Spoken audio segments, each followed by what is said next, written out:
In the name of the Father, and of the Son, and of the Holy Spirit. Amen. My dear friends, in today's first reading, we wonder what is the word of God for us.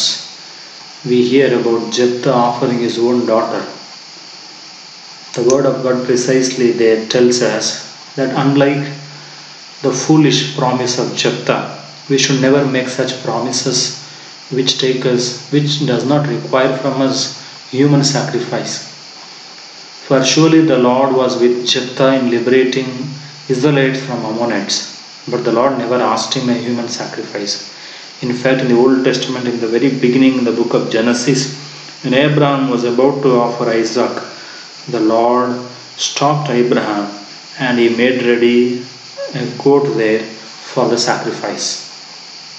Therefore, through this message, from the very beginning, the Lord stopped such evil practice in the house of Israel. In fact, through Moses, in the book of Deuteronomy, chapter 18, verse 10, the Lord had already given that there should not be found among the house of Israel anyone offering human sacrifice, his son or his daughter, his servant, or whatever it is.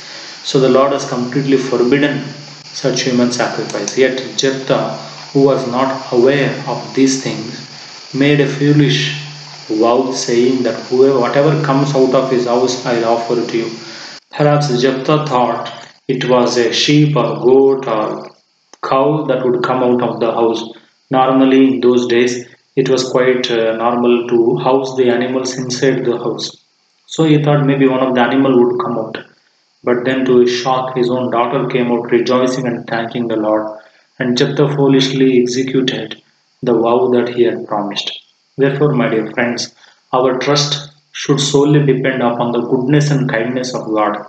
We can never please God through bribe, through sacrifice, or through whatever, because His goodness is far beyond all that we could offer Him. Therefore, His love demands us not human sacrifice or burnt offering.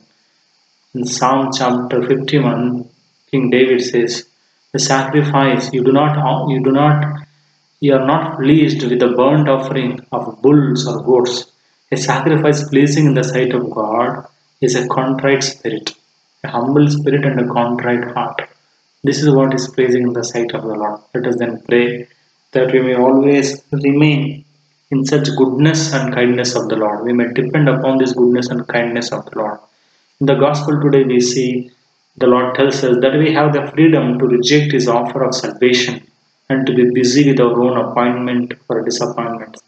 Yet at the end, we need to reap the fruit of our choices of life that we make. If we deny the Lord and His offer of salvation to us, then we need to spend our time in a state of disgrace and non salvation.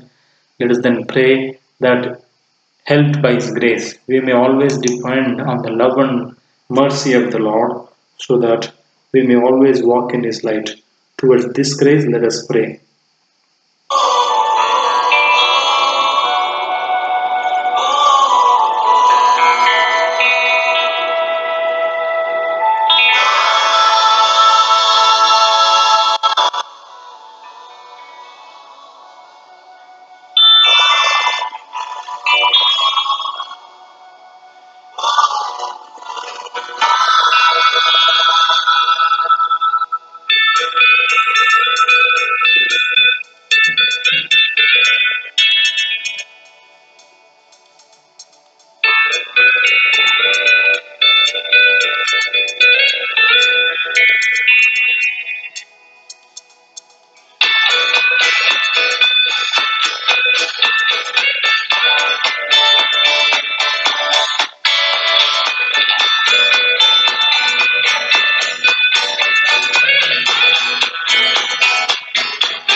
Let us pray.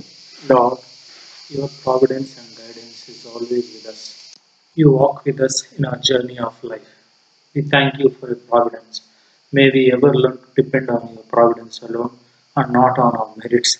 We make this prayer in your holy name, dear Lord. Amen. May Almighty God bless you, the Father, the Son, and the Holy Spirit.